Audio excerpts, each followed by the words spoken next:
Curtis, DIYer. DIYers, welcome back for another interview, another conversation, a much needed conversation with a very, very important voice in our spaces. Shout out to Dat Boi Vic, also known as Music in Builds. Also known as Music in Builds on Twitter. I know damn well you've come across his threads. I'm gonna give a formal introduction, but first and foremost, sir, how you doing? Doing great, man. Feeling good, man. First off, I want to say I appreciate you having me, because a lot of cats with the bigger platforms, man, they come across my stuff, but they don't usually like to, you know what I'm saying, invite me on or anything like that. So you're one of the first ones to do that for sure, man. So I'm always appreciate you for sure. Well, the crazy part about that is, as I started to do more research, because, you know, my introduction to you was through these amazing threads. If you don't know, matter of fact, let me just get into this, because I want to make sure that I give you your roses to start this off. Plus, we got a mutual, my dog Epiphany, who's in the building right now. So today we're joined by a voice y'all have definitely seen on your timelines. To me, is a writer, thinker, historian, lyricist, and creator behind some of the most viral hip-hop threads online. He's a part MC, part educator, and part cultural commentator, bringing clarity to the conversations the culture sometimes refuses to have clearly. His new album, One Day This War Is Going to End, is out now, featuring Blood Rain with Reuben Vincent, a fire-ass song. Man, DIYers, welcome Dat Boi Vic. It finally happened. Why they so surprised you and I linked up, man? What's the surprise there? Crazy to me, man, because we both been killing shit for years. You on the side, but you big on the Twitter side too, you know what I mean? But I also think that, like I say, a lot of people, at least my following, know that a lot of people come across my content, but they rarely ever invite me on and give me any type of from rappers to journalists, you know what I mean? So that's why I say you're one of the first ones to do that. So I appreciate you, and you know, I'm forever grateful for that opportunity. You feel me?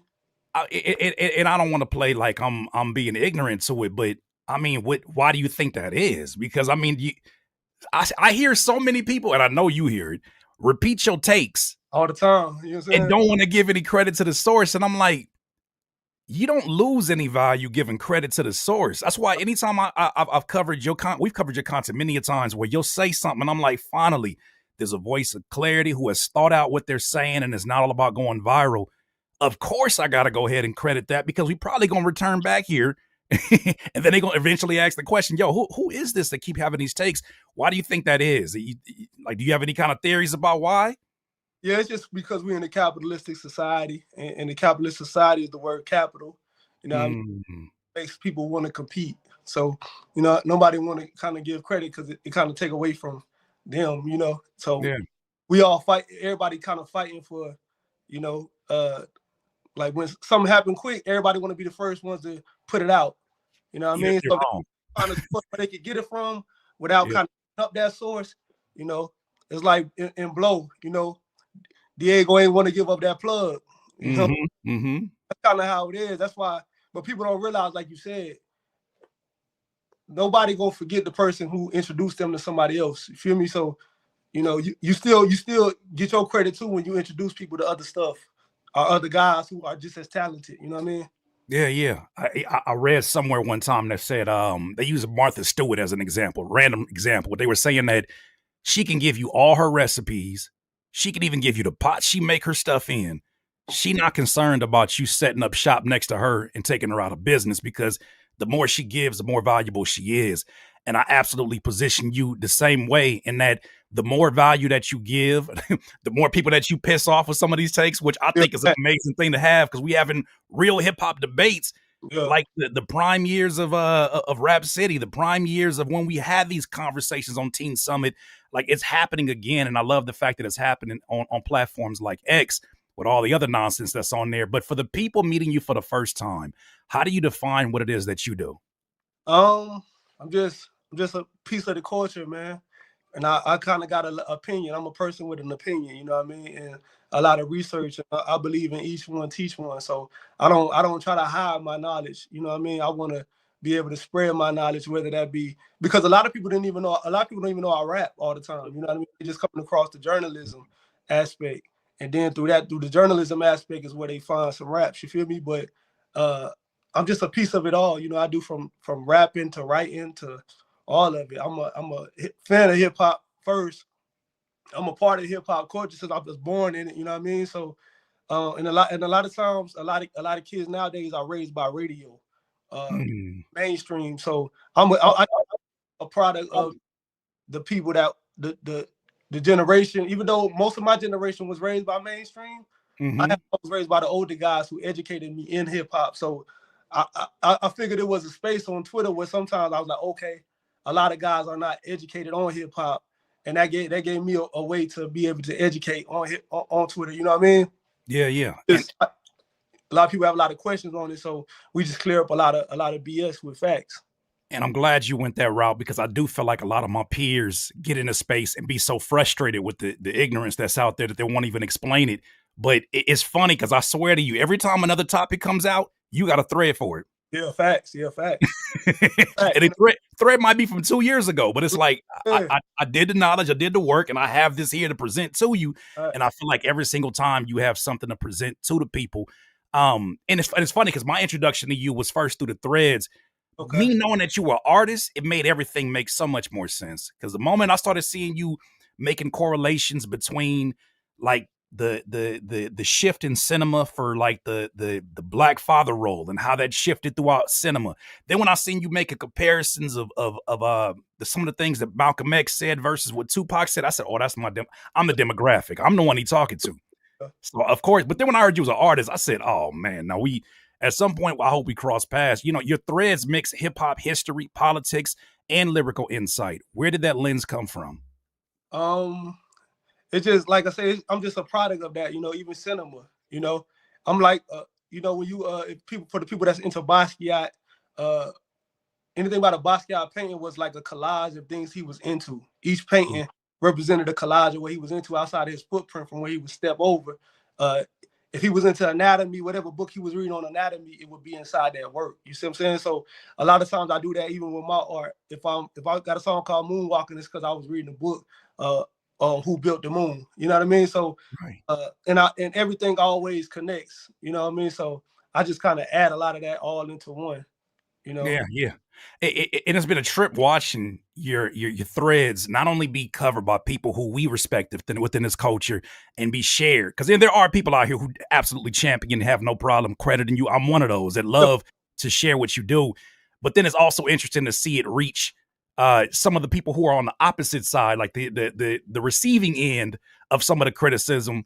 And this kind of brings us into the conversation about your new project. Before we get into this Adin Ross conversation, because y'all, before we even get into it, we got to talk about the positive in this, which is your new album, One Day This War Is Going to End. To me, this is the final moment. I was like, I'm reaching out.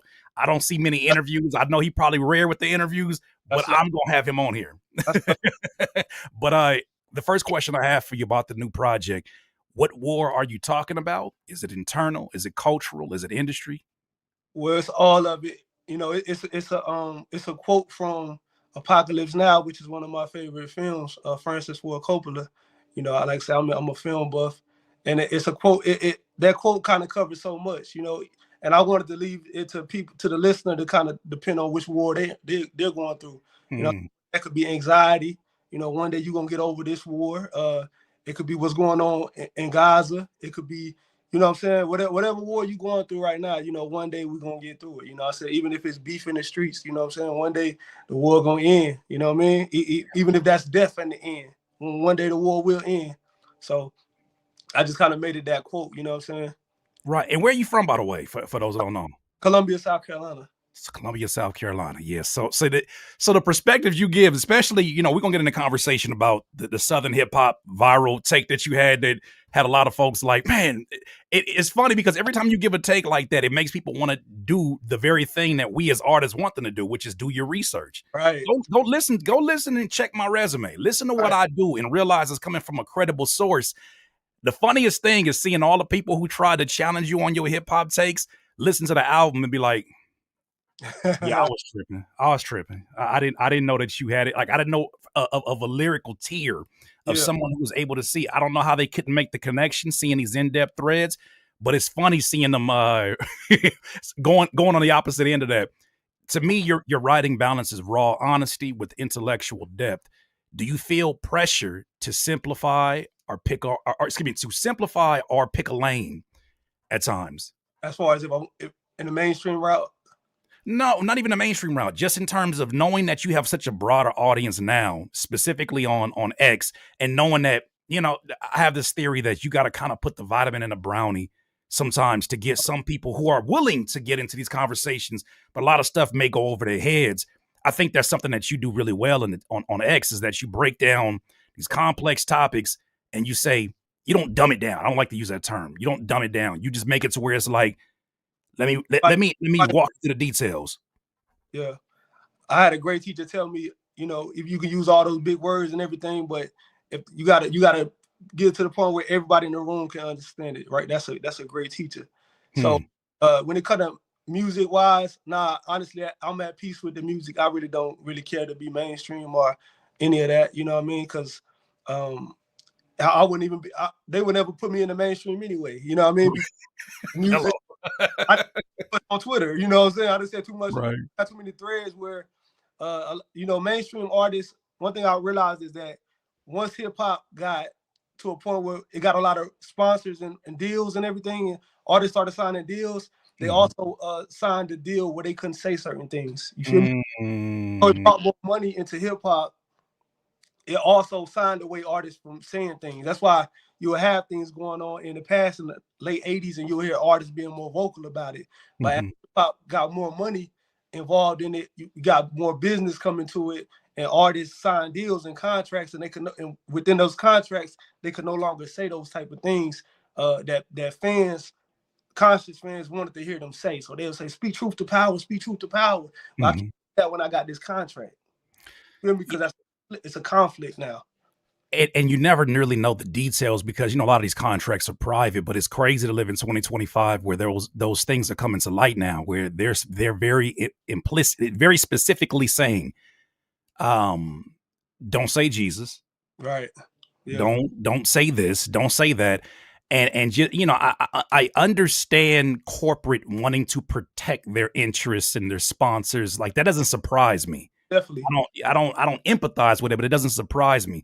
I think the thing that gets me is the people who make a certain art know who they're talking to that could be sold off that quickly or sell out that quickly, right, and say, okay, cool. And they don't look at that and say, you don't think that's an issue that you can't say these things as your life evolves and financially changes? You may want to think, you know what I'm saying? You may want to thank your creator. And if that's the thing where they're telling you not to do that, you know, specifically in the contract, I don't know how you can live with that.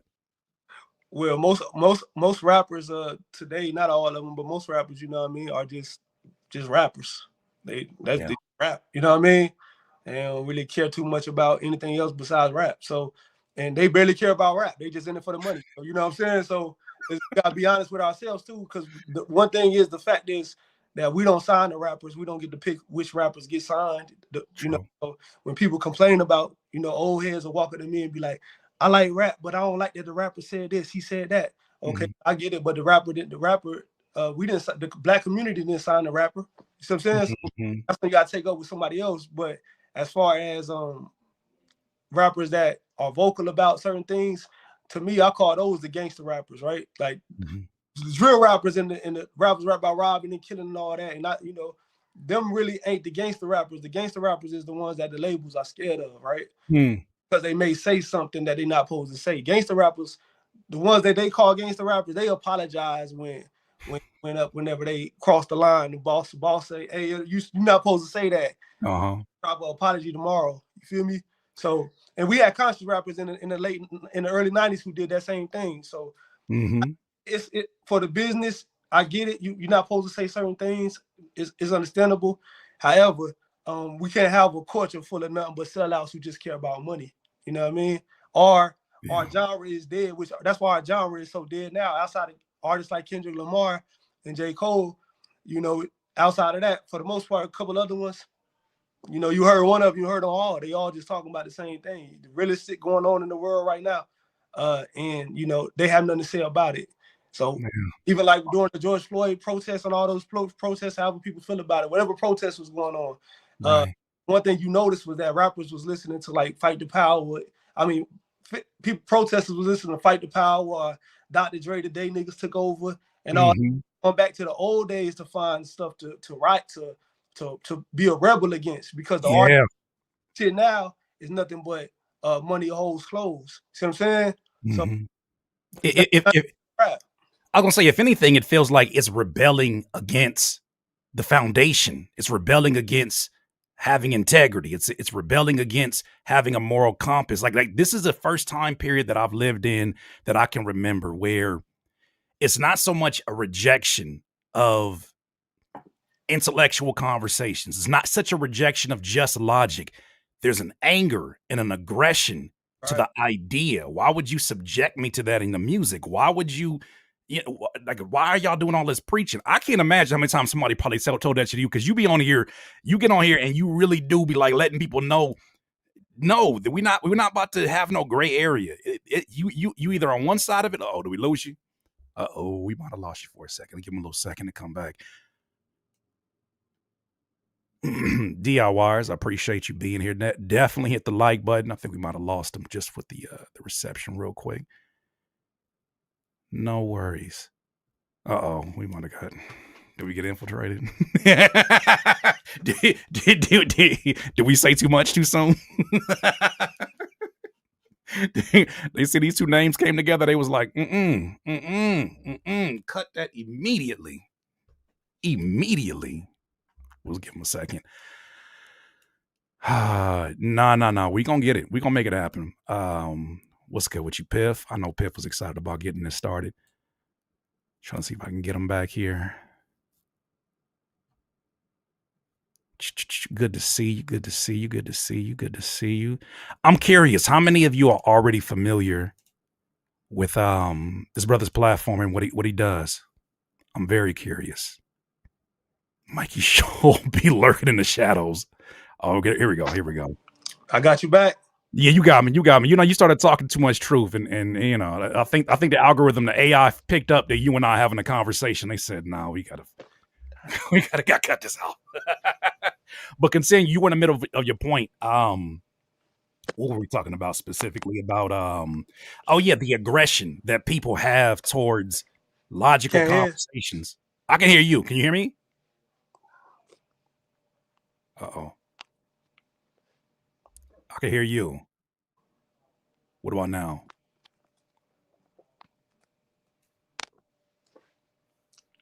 Having the issue hearing you. Okay. All right. Let me see. Let me see. I'm gonna type you a message here. Let me see. Give me just a second, ladies and gentlemen. Okay, hold on.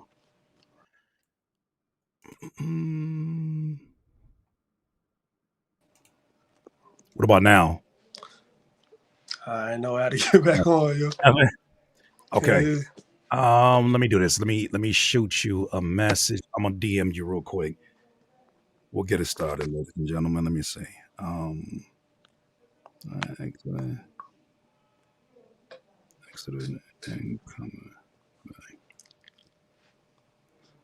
Okay, so I'm gonna give him a second to kind of re-sign in. He probably had everything twisted. We're gonna get to these conversations. I got so many questions. The machine didn't want to be raged against. They was over that. What's up with you, Angela? How you doing? What about now? Can you hear me? I can hear you.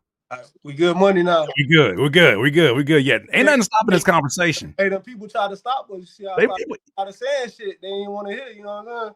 I used to think that I was just talking. I thought I was just talking shit when I used to say that. And then it happened in some really weird times where I went crazy one day on Instagram. Nothing too crazy. I just started like bringing too much truth to the conversation about how these labels are moving. And I said Universal. And 4 seconds later, I said, interesting. Okay, well, but I want to get back into this conversation about the aggression. And I don't know if you've noticed this. There's like an uptick of aggression towards the anti-intellectual side. right? Not calling people stupid, but just a matter of they're saying, I'm in this place where I don't want to think. They'll tell you this. I don't want to think. I don't want to go that deep. I don't want my music to make me think. I just want to just exist and just do what I do. Like, there's an aggression now that's like, stop playing me this shit. Don't do this. And that's something I've never really noticed up until this year, that kind of aggression towards it. Have you noticed the same? Well, yeah, I'm from the South. So, you know, a lot of Southern people hate when I say this. Now, I'll tell you, you know, I was raised by a Philly guy when it comes to, like, that's why the way my rhyme schemes and it's a lot of East Coast influence in it because I was raised by a Philly guy. So I got introduced to a lot of, you know, Big L was one of the guys that I wanted to rap lyricism. So I know a lot of Southern. That's also why I'm able to speak on so much rap from different coasts and coasts. You feel me? Yeah. Because even though I lived down south, I heard all the Southern rap. However, I heard all the East Coast rap and all the New York rap, et cetera, et cetera. Now, I say that to say, yes, in the South, you know what I'm saying? A lot we listen to music a little bit different. And the way we listen to music is about, you know, the beat.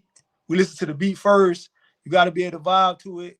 And it's about the authenticity of it. That's why when a lot of Southern rappers beef, not to say, you know, niggas got egos, so not to say it don't happen no other place. Every place is real. But when Southern rappers beef, it always leads to gun violence, right? We don't see rap in artistic. We're not taught to see rap in artistic form like New York. You know what I mean? We see rap as a way to get rich, as a way to get money. Okay. Gangsters fun rap. So what you rap about has to have authenticity to it. You know what I mean? So we don't really care for the lyricism and all that because, nigga, did you live that? Yeah. Is that beat hard? You know what I mean? Can I play that in the club? And that's what, like on that clip, I know you seen that viral clip that was going around. Southern podcasts saying they don't want to hear no Kendrick, they don't want to hear no lyrical rap. That's not new to Southern rappers like me and Big Crit. You know what I mean? Or J. Cole who had to go to New York to blow up. Right.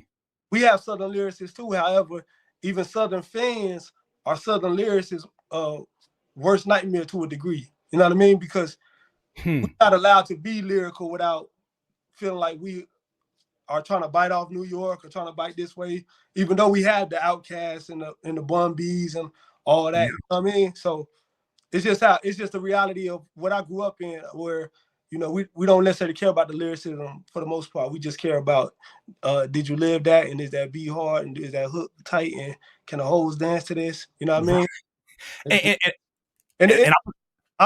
It made hip hop a lot of money. You know, sure, a lot of money, but it lost. It went this way. You know what I mean? So.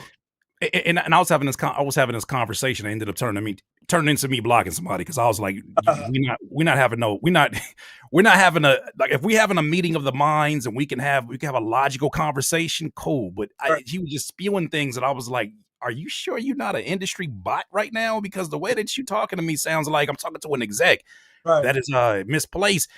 I'll say this, you know, it's so interesting to me when I hear the conversation of, I can't play this in the club. You're gonna scare the hoes or whatever they say. Right. They say all of that. And I'm like, you're talking about an event that you probably only engage with 2 times out the week at the most. Right. Even if you clubbing right now, because I've seen the stats for Gen Zers are not like even clubbing the way that my generation at club. So the idea and the concept is like, well, what are we really saying? It's interesting that they expect, if you want to be, you're not successful as an artist if 90% of what you do is not talking about those 2 days out of your week. Yeah, that's a fact. And music can be in so many different environments. Like I was telling somebody the other day, like I use music to go check the mail, the drive home from the gym, at the gym. You know what I mean? So it's so many different places it could exist, but there's a dominance in that. I'm curious, did you see any kind of connection or like an underlying animosity between the South and New York in that statement? When the podcast clip, right? The podcast clip, you could tell it was like some like aggression towards, oh man, nobody want to hear that shit. You know, I'm trying to, and I can pull the clip up if I need for context, but we just watched it the other day. Do you feel like that plays a role at all, especially when I think about the Source Awards and, you know, Andre stood up and was like, I just want to say the South got something to say while y'all over here having y'all issues. We here. Well, you know, a lot of Southern people get upset with me again. They forget I'm from the South. But when I say that, when Andre said that, after that, Southern niggas ain't said shit. Feel me? So you ain't had no other group like Outkast since Outkast. You know what I'm saying? Yeah. If we talking mainstream, right? So Southern rap fans and a lot of other rap fans, even nowadays, even the younger New York guys, they all see rap as just a corporate, through the eyes of a corporate lenses. You know what I mean? They don't see it from an artistic genre. And that's why Big X the Plug said the other day, I seen your build on that where, you know, I just want to call the artist, because he's saying that because subconsciously what he's saying is, I don't see rap as an art form. Yeah.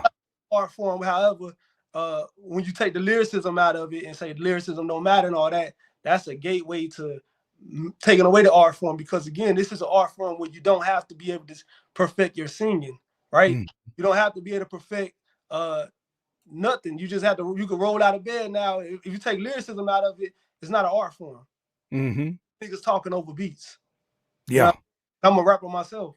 So if you take when they took the lyricism out of it and said it don't matter no more, that was the start of the decline of, you know, the quality of rap, you know. And what they don't realize is, it go back to the words of Ice Cube when he said in 91 that they'll have a new nigga next year. You know what I mean? And nigga that out. But what I liked about Kendrick, and I know I'm jumping from spot to spot, but no, you good. This is right on point. Yeah. What I liked about with Kendrick, when he won that war against Drake, you know what I mean? Because I always said that was a spiritual war in hip hop, right? You had your conscious side against your non-conscious side, right? Like the Sphinx, up and down, right? Higher, lower nature. That was the battle, the same battle that Jay-Z and Nas had, right?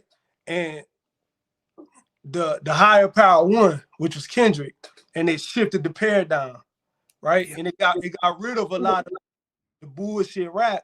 And that's why Cass is saying now, oh yeah, we ain't got no music in the top 40. You know what I mean? But you gotta make up your mind. You want commercial rap or you don't want commercial rap. Right. You know what I'm saying? So, whose validation do you want? And how do we get from a place where, you know, you can make a large list of hip hop classics that never touched the top 40 on Billboard, because Billboard wasn't the bar for us in the culture. Pac never got a Grammy. You know what I mean? Never got a Grammy. Never got a Grammy. Nas just got a Grammy. So again, we after a while we started seeing through the eyes of a corporate man. They be talking about album sales. Who give a fuck? You know what I mean? I don't know if I'm supposed to cuss on here, but no, you good. You know what I'm saying? Because the thing is that none of that money went into your pocket as a fan. So do you like it or do you not like it? That's art appreciation. But our culture, just in general, we lack the art appreciation. Feel me? And I don't care. Even when we talk about the Kendrick Lamar thing, Kendrick Lamar won that battle because he rapped better. He's just a better rapper, even though I'm a Drake fan. However, at the same time, Kendrick Lamar won that battle because he strategically threw in the commercial rap diss at the end, which was not like us. You know what I'm saying? Because he could out-rap Drake a million times, but since the rap fans don't have the rap IQ to decipher half his bars, it don't really matter. But so Kendrick Lamar strategically knew that now I gotta hit him with Not Like Us, where you hear the commercial element of, even though it was a great song, Not Like Us, not like my 4-year-old daughter could say it. You see what I'm saying? So the fact that he hit him with that, he beat Drake at his own game, and that's the game. Yeah.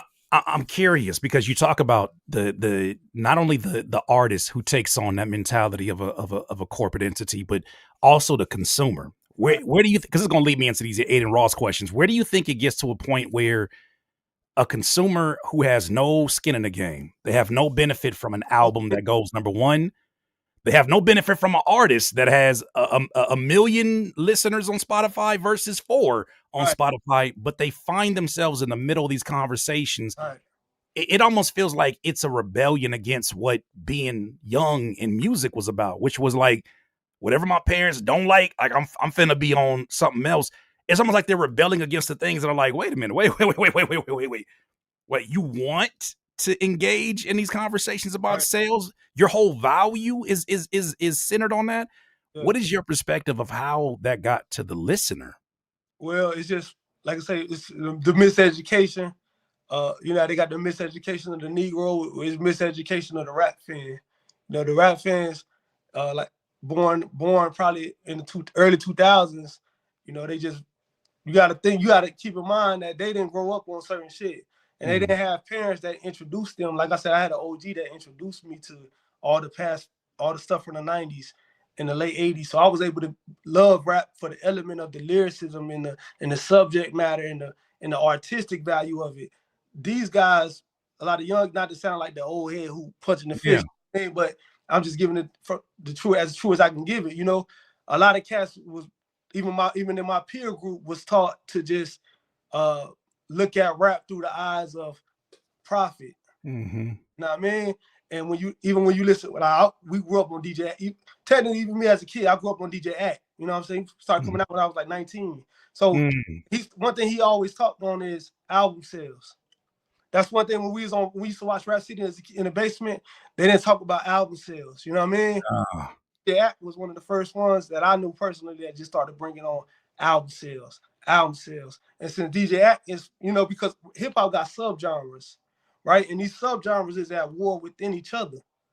That's why, like, you catch a lot of cats who into the non-conscious rap, they banging on it and they banging on that, and then they banging on that. So DJ Act represent the side of rap that don't necessarily like lyricism, don't like conscious rap, don't like that. So we have a platform full of kids where he's kind of, in so many words, brainwashing them, programming them to say lyricism and all that don't matter because it don't sell.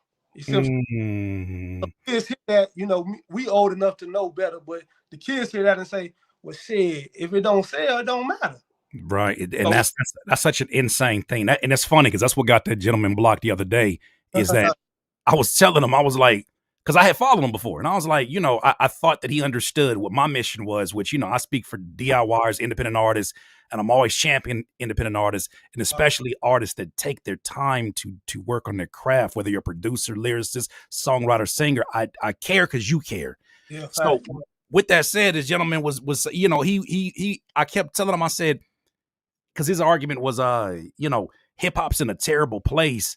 If it's not selling, it needs to be generating income in the mainstream. And I'm like, sir, no, that's mainstream rap. Hip hop has always been all right. Hip hop has always been at the core of the community. It's going to be all right even now. Matter of fact, more people are going to come here now to reinvest into the underground because look at how it's being treated in that other space. And his first thing was, I don't really care about the indie guys. I'm, just let them cook. I don't care about the indie guys tells me that it's bigger than just me as an independent artist being offended by that. To me, it's bigger than that and saying, no, then you essentially don't care about hip hop, because if you think the version that the labels have presented to you is hip hop and there's nothing else that matters, which is a lot of people. Yeah, facts.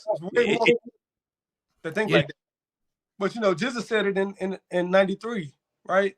Who's your A&R? Mind Climber that play an electric guitar, but he don't know the meaning of dope. So you gotta understand that when you see Bobby Shmurda dancing on that. There we go. They trying us. They trying us again. Why they doing that?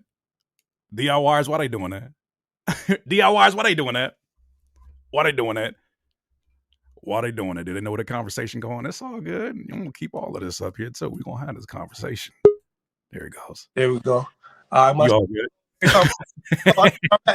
So you know what I'm saying? So when you see Bobby Shmurda dancing on that table, you take a look around in that room and you see them execs. None of them is from the culture. None of them look like they even give a fuck about the culture. Mm-hmm. These are lawyers and investors, you know what I mean? And what they're looking at is what makes money. Yeah. What can make us money? Most of these people inherited jobs from their family.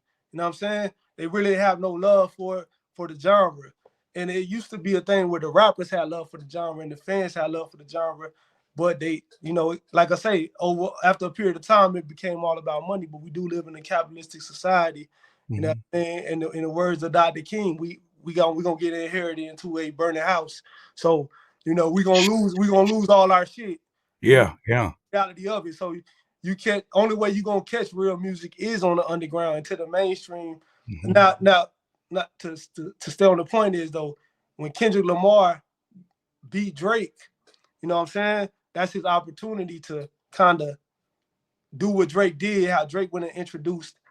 So what Drake would do was he would put on rappers that I do think objectively are dope. I do like 21 Savage. I do like all these cats. You know what I'm saying? But he would introduce that lane because it sells. You know what I mean? He would take them from, I call it the chilling circuit, where none but niggas listening to that, right? Bring them to, he transcend rap from what niggas is listening to and bring it to the top. He go get 21 Savage, make him bigger. Go get Lil Durk, make him bigger. Go get such and such, make him bigger. He's benefiting, but they benefiting too, right? So what I'm saying is when Kendrick destroyed in his words, the commercial rapper, that was a beautiful thing for the true artists. That's why you seen fans was like, oh yeah, true fans of art was like, yeah, we need that back. But the thing that they didn't understand though, Kendrick is a artist like Nas. You know what I mean? He's an artist like Nas. Best artist that we've ever seen, that probably we'll ever see. And with that being said, artists like that focus so much on the craft, on their own craft, while they're in the movement of it. Because you see Nas moving around now that his career is kind of, you know what I mean, he's just doing rap shit for fun. But now he on side missions because he a billionaire now. So yeah, so he on side quest. But like, you know, Kendrick is in the height of his career, he's doing stadiums. Now he don't have the time to really like just go back and pick this. But at the same time, when you destroy that, when you destroy, you got to rebuild, right? So at the same time, Kendrick, in my opinion, my humble opinion, right, have to be able to at some point go ahead and peek down from the top at the underground niggas that he feel like saying something, grab him, bring him up, bring him up. Because again, the A&Rs in the music is they don't know talent. It's a copycat league, just like the NBA. When they're shooting threes, they gonna say, "Hey, y'all shoot threes." We need some 3-point shooters. Well, even but A&R is not even the same job anymore, right? A lot of this stuff is getting automated. These folks are getting fired from their positions at these labels. Like now AI is in charge of combing through TikTok and figuring out by the metrics who they need to have a conversation with. But I do, you know what? Now that we're on this point, let's wait before the Adin Ross one. I do want to expand on this because I saw this take you had, and at first I was confused at first when you were like, no, Kendrick still has, you say you believe Kendrick Lamar still has work to do to fill the cultural void. I'm curious why you believe that way, because you kind of explained it now, but also what does that actually look like from your point of view? From my point of view, Kendrick Lamar, first I was gotta say Kendrick Lamar is one of my favorite rappers, even my top 5. You know what I mean? Mortal Man is one of the best hip hop songs ever made. You know what I mean? It is, and for anybody who want to doubt that, I got guys who be debating me on that, but go back and play Mortal Man, Kendrick Lamar. And I think it came out 2014, right? Now, with that being said,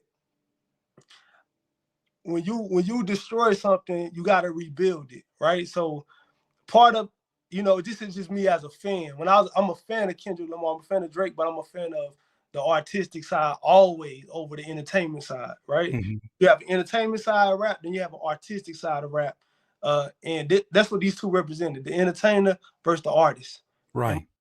Now, as me being a fan, rooting for Kendrick, hey, yo, destroy the nigga who got down be bringing in them niggas who can't really rhyme. Right. You know? That's part of me saying that, you know what I'm saying? Yeah. Take their jobs away. Now, it's no different to me, it's no different from the way an actor feel when he look at a movie and he see Lil Durk playing a role. Oh, like, it's my job. So get rid of the niggas who impersonating and bring in the talent. So what I want Kendrick Lamar to do in a perfect world is peek down and look down and see niggas who rap like him. They don't have to be as good as him lyrically, but guys who got the subject matter, who got this, and sprinkle them in. You know what I mean? Bring them on the album with you. Grab Lupe, do a song with Lupe. I mean, Lupe, but you know what I'm saying? I don't know the chances of that one. We had Lupe on it. I left for 2-hour I hear what you're saying, but I left a 2-hour conversation with Lupe. I said we ain't never getting no song between us. Fact. Yeah, But you know what I mean, grab some even some of the guys that's unheard. You know what I mean? And just I get what you're saying. Guys that because Kendrick Lamar been in the game since I was in high school. You know what I mean? So he can grab guys. We idolize him to a degree, and artistic. Like to be real, this ain't the '90s. So Kendrick Lamar and J. Cole, the only ones that represent my style of rap in the mainstream. That's how rare it is that Kendrick Lamar even rap like that. Still, yeah. I was gonna say I don't want to cut your point. I don't want to rebel with you because you're making a valid point. I do think it's interesting because the first thing I thought to mind, and I'm glad you clarified it, was that's kind of what he did with GNX, is bringing in all of these young up and coming rappers. Right. But you make a good point, is that the majority of them don't rap the way that he raps. Yeah. If anything, it's like, say it again. I said, yeah, that was the only difference. I was glad that they got the opportunity. I understand the LA thing, and it was all dope. But you know what I'm saying, that would be like J. Cole grabbing a bunch of trap rappers from South Carolina, Atlanta, Alabama, Tennessee. You know what I mean? I would rather J. Cole grab a bunch of artists that from South Carolina, North Carolina, etc. that rap like him. You know what I mean? The ARs, the etc., the Jigs, the Marco Pluses, the That Boi Vic. You know, it will make more sense to him rapping with a bunch of trap rappers. No disrespect, because I don't take it as that. I see the connection you're making. I will say though, and this is the kind of the most surprising thing in the midst of this, I think the person that's benefited the most, and you can, if you have a difference of opinion, let me know. I think AZ Chike, he benefited the most, right? He's been the one that took the baton and been going crazy. But did you notice that he's, in my opinion, right? He actually has skill. Well, I was going to tell you, he used to be a conscious rapper. Like his whole get down was like he was in these circles out here of lyricists. So there's a part of me that wonders, especially when you hear Kendrick say things and whacked out murals like, "This is not for lyricists. I swear that's not the sentiments." Right? I feel like it's even beyond that, because, and we can have that conversation too, because I feel like there are lyricists.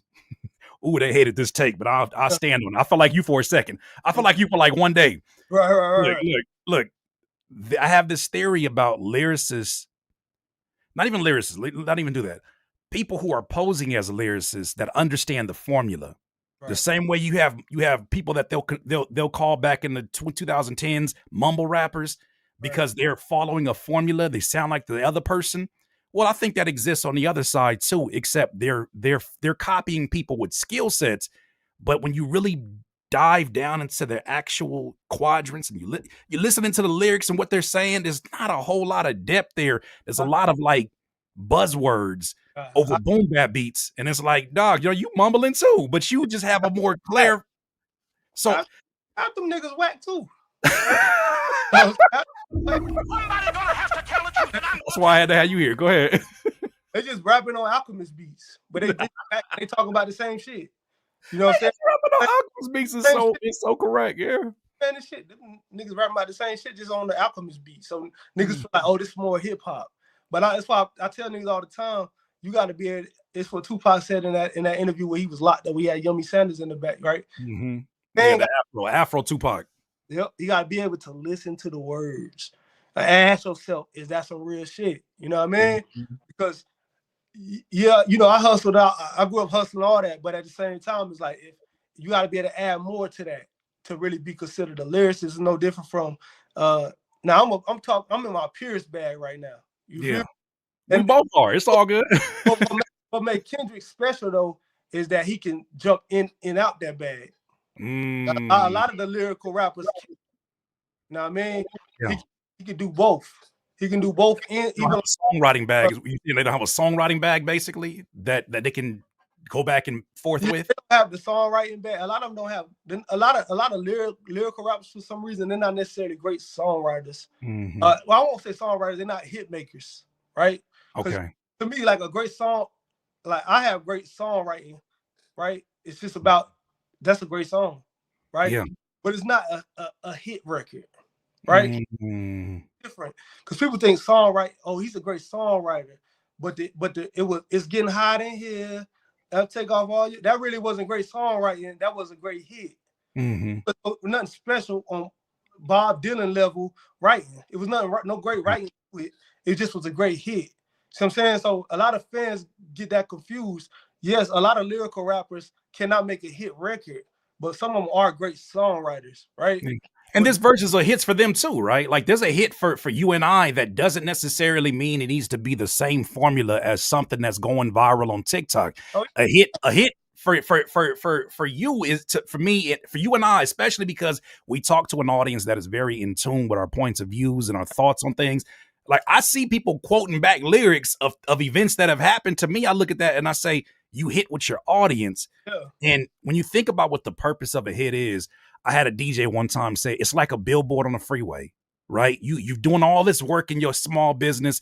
And I use that just an analogy of like a small bakery. You're doing all this work. You made some really amazing food, and word of mouth is only doing so much. At some point, you got to do some marketing. I feel like songs like that are your version of a hit song, to me, all they are just amplifiers for what trying to get out to other people who maybe are too busy. They occupy with they job, they kids, school. It's an opportunity for you to do your own version of that. And I wish sometimes it wasn't so one size fits all in terms of this idea of a hit song, because I feel like that's evolved so much now. I agree, man. When you look at all rappers should study Tupac and Biggie, you know what I mean? Because they were two of the ones that did it first. As we know, Tupac gave Big the game of, you know, do it like this for the mainstream, but when they buy the album, hit them with this. And so, to your brownie point, you know what I mean? Yeah, vitamin the brownie. Yeah, I got that from Evidence, by the way. Evidence is the one I heard said at the Double XL one time. He said, "I just give him the vitamin the brownie." Got to do it like that. So because the label is in the business and they do have to put something out that they know.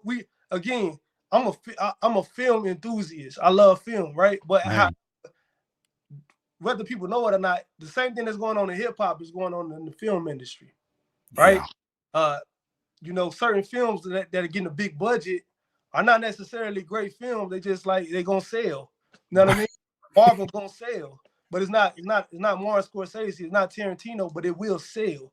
It's not Ari Aster, but it will sell. It's the same thing with hip hop. So what hip hop artists got to do if you want to maintain the business, you know, make the plug happy. Give like Pop say, give them something for the radio, like something for the radio, and then in the album you can get this. And I think what makes Kendrick Lamar different and J. Cole different is that they're able to do both. You know what I mean? They're able to give you this, and then when you get the album, you still get that, and without dumbing it all the way down.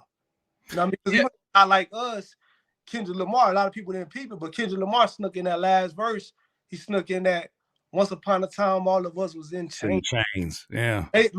Made y'all niggas listen to some conscious shit. He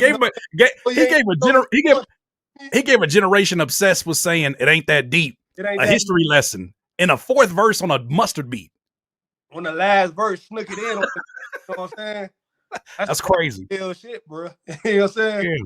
I mean, but at this point, I feel like because of the powers that be that can censor it, because of all the different mediums and the way that the algorithm is I've never thought I'd see a day where we would say the algorithm is more powerful than the traditional music industry machine, in that they can't even control it. They got to bot their way to be a part of some conversations or to skew the numbers. We're living in a time where the algorithm, who are owned by these tech companies, is more powerful.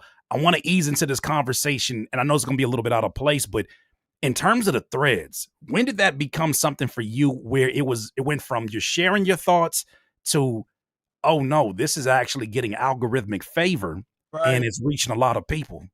I think that, you know, I used to have, I'm into the conscious community. I got out the streets in like 2013, got heavy into the conscious community around the time Trayvon Martin was gunned down, man. Something about that just touched me. Even though I grew up around a lot of young kids, black kids dying, a lot of peers dying. You know, as I was like, I think when Trayvon died, I was like 20 or 19 or some shit like that. But for whatever reason, man, that death touched me. You know what I'm saying? And that death sadly, it was the death of him physically, but it brought me into it was the awakening for me to bring me into consciousness. You know what I mean? But that being said,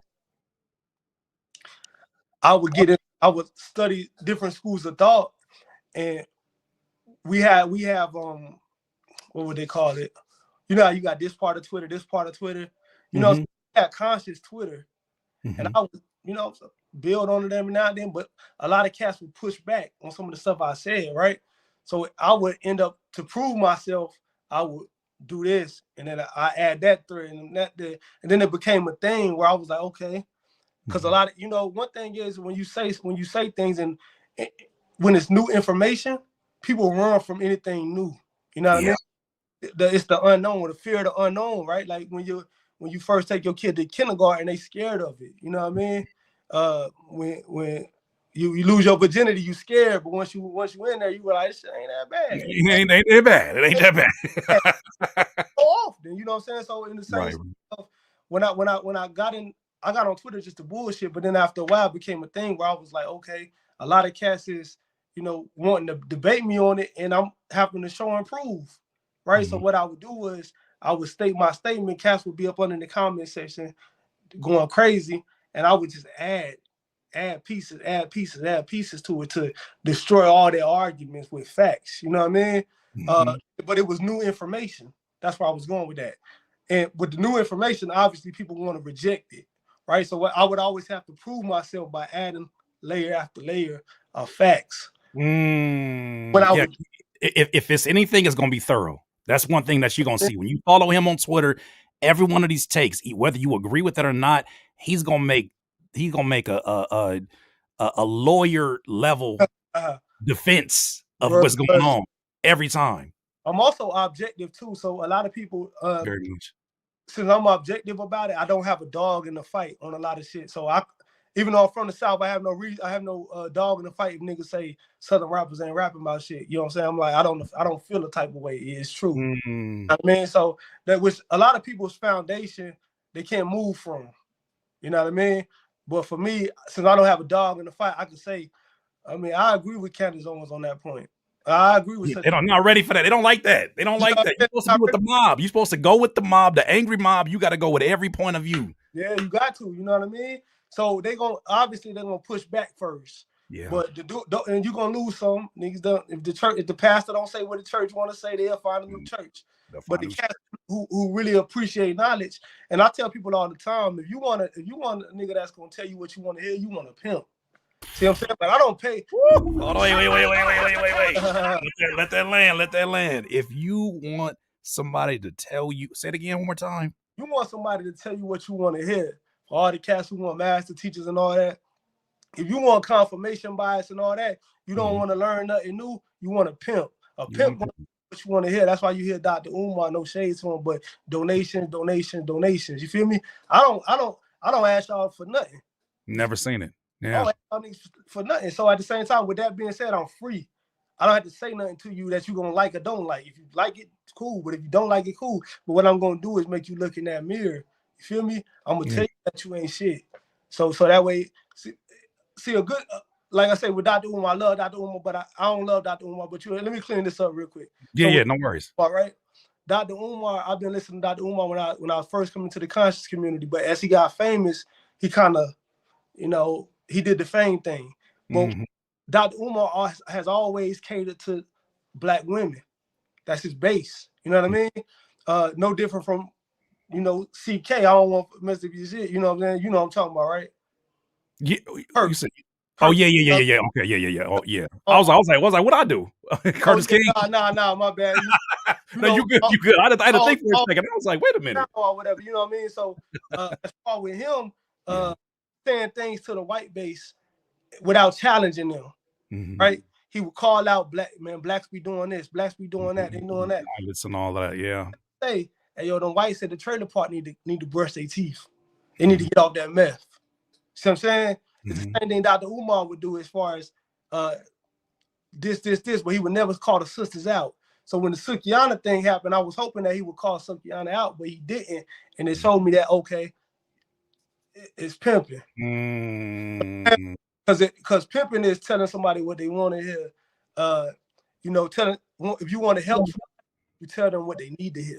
Feel me? So my page is dealing with accountability and telling people what they need to hear. And if they don't like it, they can hit that unfollow button. And it don't make me no difference because I don't get paid for it. which is insane to me because, like I said, these tweets go supremely viral, and it's, I can tell that it's made from a place of that's not the focus. The focus is to get the information as thorough as possible and to make sure that, like, I never went when I'm like, have I ever seen a typo in any of these? Like, you really be sitting here and it's the same type of, like, the same type of intensity as a professor who's making sure that they've dotted their I's and crossed their T's because they're setting an example. I see that in your work.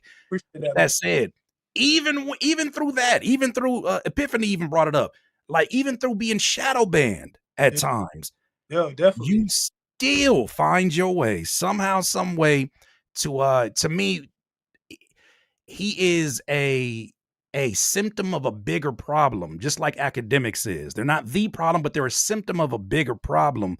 Right. But they're still a problematic voice at times, where it feels like they become the mascots of anti-intellectualism. They become the mascots of the lowest common, like the lowest hanging fruit.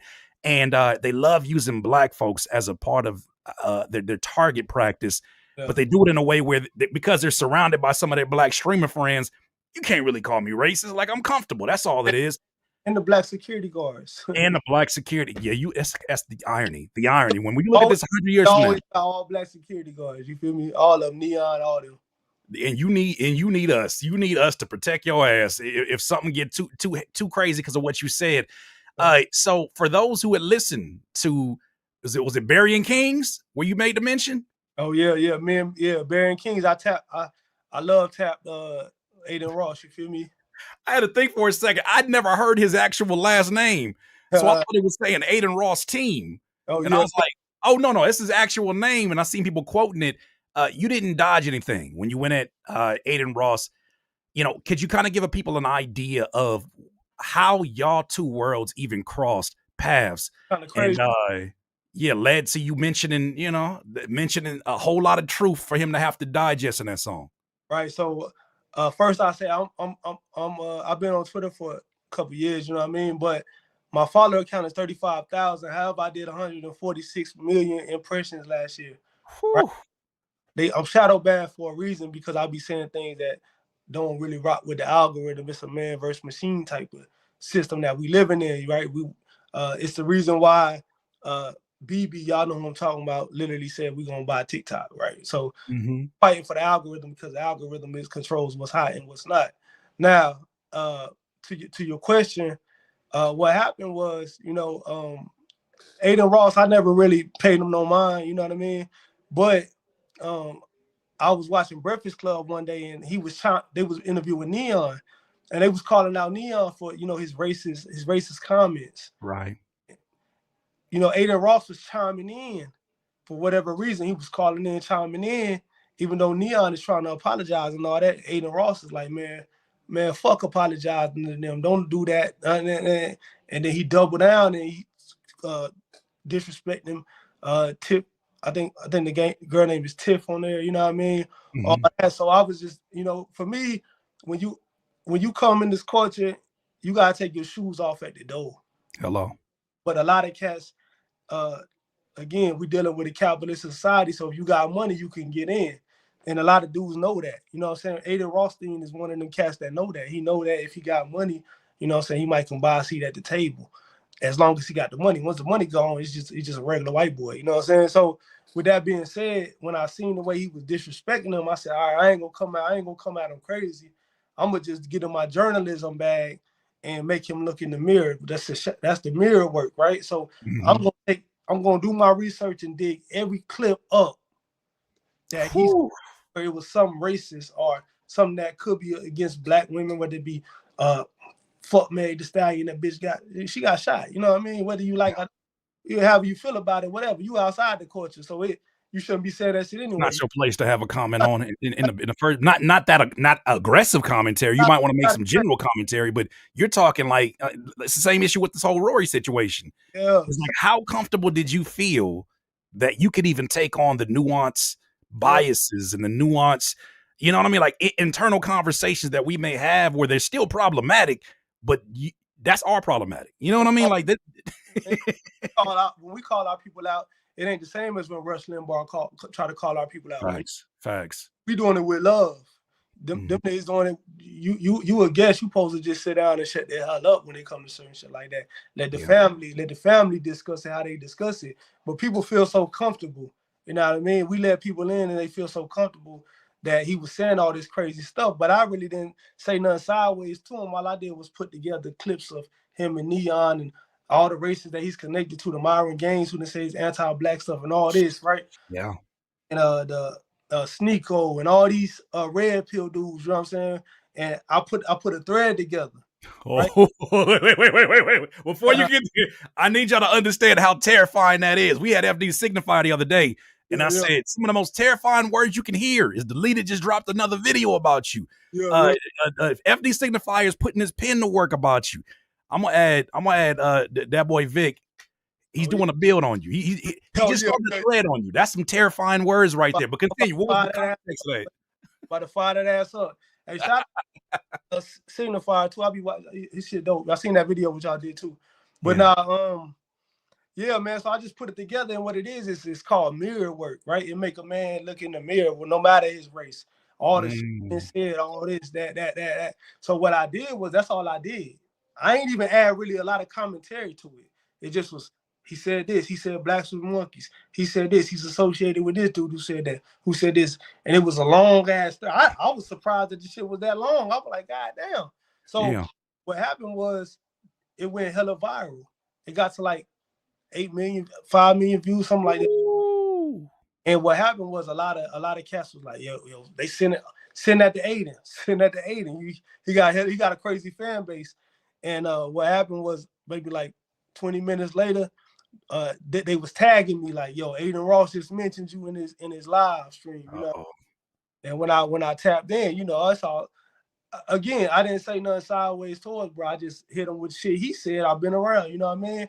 But that's just enough. When you make a nigga look in the mirror and he don't see what he sees.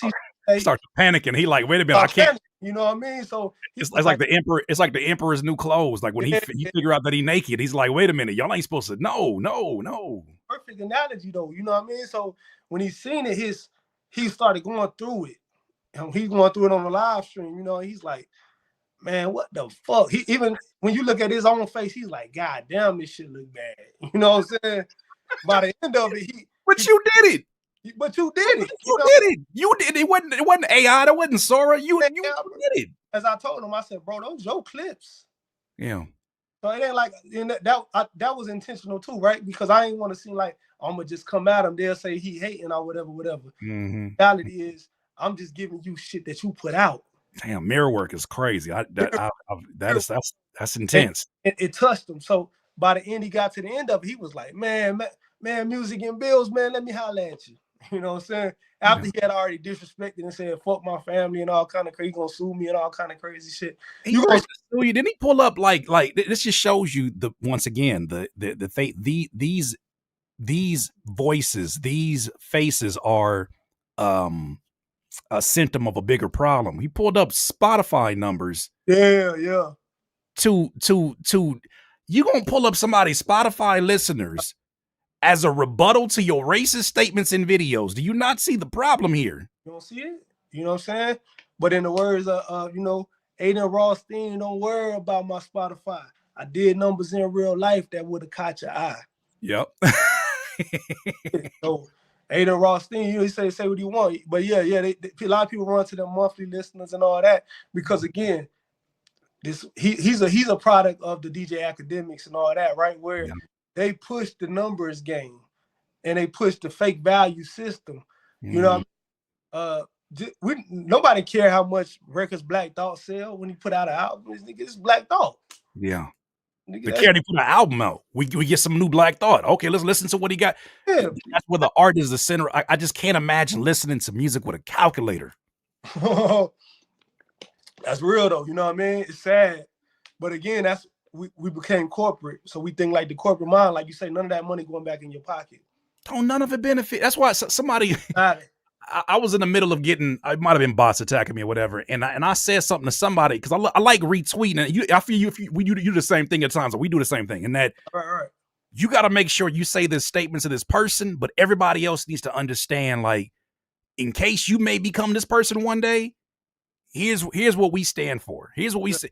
And this other person came to me and said, if you feel that way, then I demand to see your Bandcamp numbers for the last 365 days. I said, bitch, this ain't the Epstein files. What you think this is? Yeah, you man. demanded more accountability from an artist you can't benefit no money from, nothing. None of that money benefits you. None. Meanwhile, your president dodging left and right. Feel me? And you don't care about that. You look the other way. It's wild. It's wild. But fans became the new execs, and they make terrible execs. And they make terrible execs. They got terrible taste in music. They have low art appreciation. You know what I mean? And that's also why the art form is, we don't have a song in the top 40. It's part of that. You know what I mean? Because we love hip hop. We was born in hip hop. We love hip hop. However, a lot of people was just fucking with hip hop because it was hot. But a lot of people, you know, they going back to where they was from. Like, you just getting back into listening to the Rolling Stones again, and going back and listening to Morgan Wallen and all these. A lot of white dudes who used to really fuck with rap. Now that, because a lot of white dudes listen to rap, and they was like, "Yo, I like the artistic side of rap." He's talking about something, but he talking about this and the skill of, you know what I'm saying? Nobody. I tell people this all the time. I go to an NBA game. I don't want to watch the game. I come to the game to see some shit that I can't do. Yeah, right. If I look down the court and see LeBron dunk from the free throw line, I'm like, I can't do that. That's why I'm here. I feel like I can go out there and get 20 points. Shit. It ain't nothing special about it. See what I'm saying? So what killed rap also was when you watch tennis, you think you can get out there. You can't play like that. It's the element of if anybody can do it, it's nothing special about it. That part. That a lot of fans outside of rap that used to listen to rap, the white backpack kids and all that, you know, they like rap from the element of, damn, man, them ghetto poets. Yeah. And shit that I can't relate to really, but I feel it because it's like Bob Dylan, but it's a ghetto way of saying it, you know what I mean? And I'm not from the ghetto, but if anytime I want to peek in and get the artistic side of it, I'm getting that. And then what happened was mainstream hip hop became money, hoes, clothes, and it wasn't even in a lyrical way. You know what I mean? Like Wu-Tang and all them cats back in the day when they did Purple Tape, it was our big was money, hoes, clothes, but it was lyrical essence behind it. It was an artistic side. An artistic way to do it, yeah. You do it that way, like Griselda. Griselda kind of do it in an artistic way where you still can't rap as good as Conway. Right. You know, like no matter how you dice it up, you understand, that's him going from the free throw line. That's what, okay, you know what? I may be able to especially us as rappers, we're going to always feel like no matter what, you throw a beat at us, we're going to kill whatever. Yeah. But I was like, it was funny, I doing a remix of a West Side Gun song. Okay. And I swear to you, for a cool 35 seconds, it was like, boom, boom, boom, boom, boom, boom, boom, boom, boom, boom. And I'm like, this song wouldn't be the same. Yeah. The combinations, the layers, the wherewithal to even do these things. I'm not saying like I'm impressed by a bunch of ad libs, but what I'm saying is that these are those are that example you gave earlier about LeBron going from the free throw line. You can't just do the thing and be the person. Yeah. You got to embody every other thing that comes along with that. So that's aura, and that was a lot of things. Like aura come from the inner city. You know what I mean? Or come from poverty in the inner city, and that used to be the only place you could get it. So you got to keep in mind that hip hop is a Black American thing, and if it weren't for hip hop, most of the world outside of the Black American community wouldn't know what the fuck we be talking about when we be talking this phonics. Hip hop was a way where they started catching on to our slang, catching on to this, because each city tell its own story. You know what I mean? What they did in LA was different from what they did in New York. It was similar, but it was the same, but it was different. You know what I mean? The slang was different. The way of the dress was different, but it was all aura. And then when we kind of rapping from Ohio, Bone Thugs, and we saying, that's how them niggas doing it in Cleveland. Yeah. Niggas in Memphis, niggas in Memphis doing it like that. And that's how the game go. But one thing like Pac said, when Pac said he went from New York to Baltimore to the Bay to LA, was that niggas is all doing it the same. But you had to be in them places to really catch it. And what happens is with hip hop is you used to be able to get that feeling if you wasn't from. But now it's kind of to the point where it's like, if you heard one song, you kind of heard them. If it's not Kendrick or J. Cole, for the most part, mainstream, if you heard one, you damn near heard them all. I do fuck with that new Herbo though. Yeah, it's homogenized, man. And I think the people who are struggling right now, it's funny. I had a conversation with Daylight before all of this stuff kicked off with the battle. He was like, one thing he told me, he said two things. He said, one, get your pen ready, get your notebook, dust it off. He said, get to work because everything getting ready to shift. A second thing he said was, people so concerned about what's going to happen to Drake and what's going to happen to that side of entertainment. He said, what about all the lils?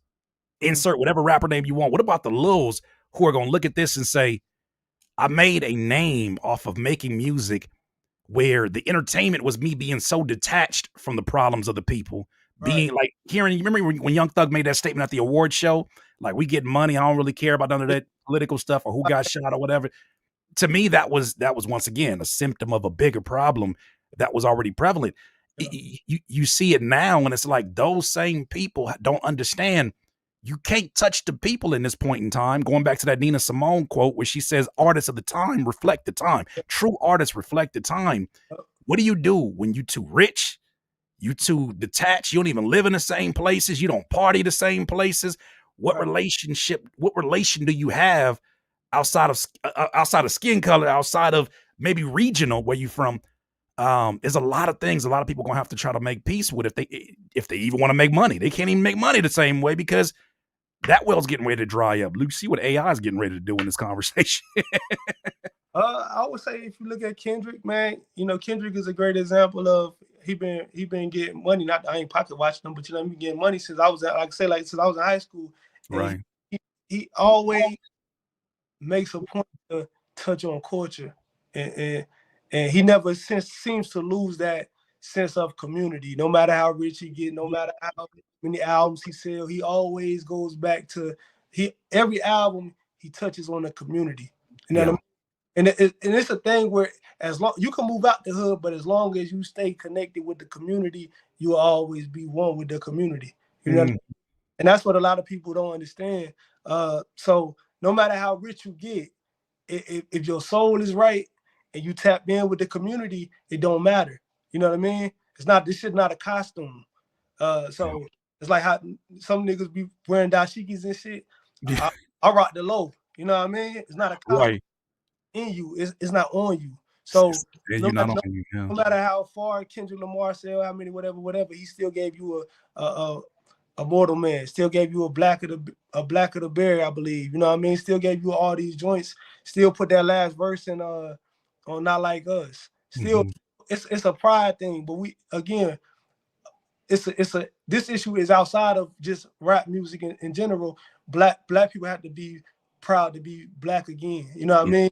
And a lot of people are not proud to be black. Like when Tupac said, I remember Marvin Gaye used to sing to me. He had me feeling like black was the thing to be. Ghetto didn't seem so rough. Because even though we thought we had it rough, we always had enough. You know what I mean? So if it's in your foundation, then you will never get away from it. See what I'm saying? That's as real as it could get. That's so powerful because, you know, this thought came to me and I was trying to figure out a way to present this because I'm like, I know it's going to be taken as a hot take and I promise that it's not, but I'm going to just say the thing. So I'm dropping my son off at school and I'm looking around and he's got it's like a lot of different races at this school, right? And I'm seeing, this might have been a thought I had like 6 months ago. And I'm looking at little white kids and whatnot. And I'm not saying they need to dress a certain way, right? I'm not saying there's a specific way that we as black folks should dress. I think the culture's having that assimilation. I think that there's a lot of benefits from it. I love seeing black skateboarders. I love seeing, dunking white boys in the league. Like, this is all crazy to see. I've never seen this many white players on the Lakers. And I'm a Laker fan. It's crazy. Nice. However, there was a part of me that was like, damn, when I came up, I saw white kids that was in the rock. And they had the certain hair. They had the look. They looked like they were into the things that they were into. And I didn't have to question whether or not that was a uniform and whether or not in 10 years will they have a bank job that gets to just push away from all of that. Right. And the same thing, like even when I look at Tyler and I see the things he said on his rise and, you know, maybe the work that he possibly did in the last few years to like really embrace who he is and kind of heal some of those things that he was doing when he's a kid. All right. Like all of that to say, I miss when folks were reflecting what was really going on inside. Because you see a lot of people that know what the uniform is with hip hop, but they still can't stand black folks as in the presence of black folks. That's sad. But you know, it'll become a thing over a while, over a period of time, where people will just say, rap not a Black American thing, it's just an American thing. You know what I mean? That's crazy. Couldn't say that in the 80s because you had Public Enemy, you had Ice Cube, NWA, you had X-Clan, you had MF Doom, early MF Doom, you know what I mean? You had all these, we had Rakim Allah, you had all these dudes that embraced blackness, you know what I mean? So you didn't even quit, you had Paris, so you didn't question, you had Diggable Planet, so you didn't question whether it's a black genre or not, you know what I mean? However, in today's time, since so many rappers just rap about money, hoes, clothes, and all the nigga knows, you know, technically that ain't a race thing. Yeah. What about this? They can all money, hoes, clothes, and fit right in. Right. Well, let me raise it a little bit. It's just playing devil's advocate on this one. MAGA rap. The fuck? Yeah. MAGA rap. Raise like raps with lynching imagery. And you using this black art form to get your message across, which to me is the most hilarious irony, in that you're just reinforcing how powerful of an art form this is by using that as your medium instead of just speaking it and saying it you need to rap it in order to really drive it home. Even seeing the back and forth with, and you know, some of these could be bots, but seeing the back and forth during the Kendrick versus Drake beef, and seeing people say, don't nobody want to hear that Harriet Tubman music. Are we talking about the same hip hop that I came up on? Yeah. Like, how these perspectives were never allowed in the room. It wasn't. But, you know, again, it's the miseducation of the Negro. And like I said, Dr. King pushed us into he said it in his own mouth, he pushed us into a burning building because of the capital. If you live in a capitalistic society, capital comes first. You know what I mean? So over a period of time, once the money came, the other shit went out the window. It's just like in the 70s, when brothers was into, everybody's pushing the, you know, black family and all this. And then when the welfare checks came in, shit went out the window. So a lot of people go out the window when the money comes. And that's the same thing in rap. It's no different. As rap makes more money now than ever made. Yeah. However, the rawness of it, the culture side of it is out the window, you know. And rappers like Tom McDonald, who's a MAGA rapper, right? They're gonna sell because we're in a 60% white country. It's the reality of the situation. That's insane. Yeah, blacks are only 14% of the demographic. You know what I mean? So it's a numbers game also. And those white fans who did like rap a little bit, objectively, I would say, if you into political rap, at least on this side, even though I think this shit is trash and all that, at least they are actually talking about something versus the other side that they give you on the mainstream, where it is just, I got a car, I got money, I got hoes. Right. At least Tom McDonald and them is talking about what's going on in the society, whether it's some bullshit or not. And that's why you be pissing people off, because you can't use that you can't use logic. Why are you using logic? Don't be objective. What were we being objective for? We got, you know, we know it's the angry mob. See, this is those times where I'm glad we having a conversation, because I think that's something that you do so well, bro. Like, that's something you do so well, is having that moment of saying, all right, well, with a level head, let me look at this and say, well, what is a benefit in this? This is ugly. This is nasty. I don't rock with it. There's nothing about this. But they dumbass turned around and made their version of conscious rap. Yeah, because, you know, one man's hero is another man's enemy. And to that man, that is conscious rap. You know what I'm saying? I'm listening to shit that I want to hear. Yeah. You know, in a poetic form, even though you may think somebody else may think it's some bullshit. You know what I mean? On the other end of that is the reality that, you know, it's real music to somebody else. Yeah. Yeah, man, we absolutely appreciate your time. And like I said, we value your time. This is an amazing point of view. I would love to bring you back to have like specific conversations at time, if you're open to it. Because I know, like I said, you're very selective about where you share your thoughts at, and we appreciate you. But like anytime you you one of the first big platforms that I rock with on Twitter, and that have a big YouTube platform that have shed light on my platform. But you the first one to bring me on, so I'm always appreciate that. You know what I'm saying? That's love. And also, too, we collabed on this post. Like if you open to it, I'll send you the link. They got the YouTube collab post so that it makes sure that, because I need my audience to see what it is that you do on these builds. Like when I didn't know you had a YouTube at first, because everything I was consuming was on Twitter. Then when I saw the YouTube, I said, oh, now we're getting a voice to a lot of these viral tweets. I need y'all, especially if you enjoy these type of conversations we're having. He goes into so much detail, and I love how much life you speak into Pac's name, especially when we see that's my guy. Powers that be and how many entities have tried to and it's funny because I really think it's a Pac curse. Everybody that got on these interviews, from Keefy D to what was it, Lil one of them, whoever, they all didn't went through some shit. Yep. After talking about Pac, and it's like the ancestors gonna whoop your ass for that. Yeah. Pac was one of our last real rappers, you know what I'm saying, that really actually gave a fuck. Yeah. In that interview you shared earlier, he said, y'all better treat me right, because you ain't gonna like the next one after me. But he said, and yep, he said you ain't gonna fuck with him. You ain't gonna like the next one that come after me, because the one after me, and I think he saw that because he's seen through his own family members the what happened to the Black Panther Party. He saw what happened in the 80s. He saw what happened in the 90s, and to all of our Black leaders in these positions. And he said, I see the way y'all do them. Yeah. Every time it comes back, just the rebellious nature comes that much stronger every time again. Before I slide, one thing he said Afeni told him, never let this community use you. And because they will, you know what I mean? So that's one thing I keep in mind for sure. But again, man, appreciate that. Yeah, I just started the YouTube like 9 months ago. So we trying to get going, you know what I mean? We trying to do it. It's only a matter of time, because you can only avoid something as in-depth and amazing as what you do for so long. Last question I got for you. What's next for you? More albums, bigger commentary, interviews, debates? What you got going on? We're gonna keep doing the Twitter threads. We're gonna keep pushing the YouTube. We're gonna keep doing the albums. Me and my producer Grimes, man, out of Canada. We're gonna keep killing shit on the underground.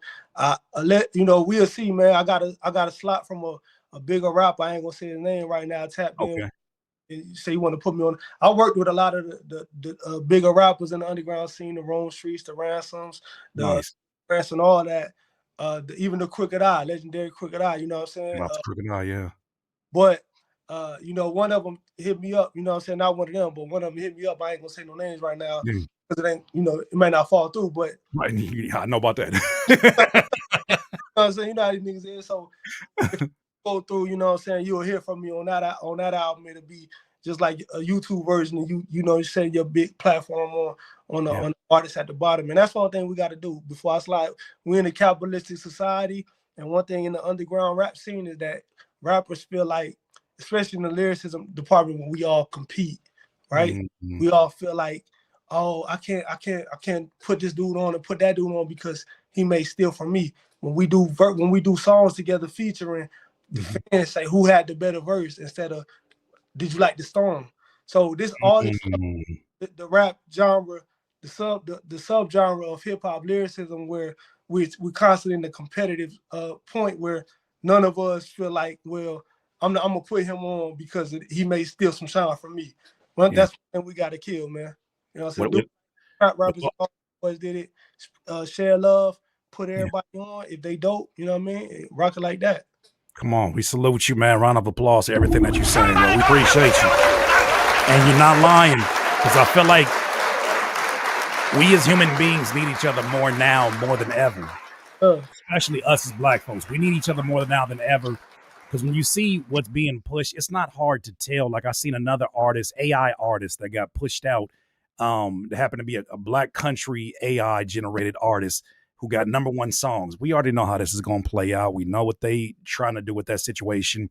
to me, I think that one of the most beautiful things in human nature is that we're just illogical. Things we do just don't make sense. And then when you look back in history, it makes all the sense why we went the direction we went. I just feel like this is only pushing for a renaissance, artistic renaissance. Is only pushing for things to go back underground because y'all didn't know what to do with hip hop when you had her in your hands. You pimped her, as you said earlier. You pimped her, and now that it's getting back in the hands, I would not be surprised if we would hear some of the most amazing art that we've heard in our lifetime. I put you right there with the new project. I love what you're doing, and just want to continue to bring our support for what you do. I appreciate you for sure, man. Absolutely. Okay, DIYers, thank you once again. Everything could get a timestamp and all that. Y'all have an amazing one. Make sure you hit the like button on the way out. Peace, peace. Peace, peace. DIY.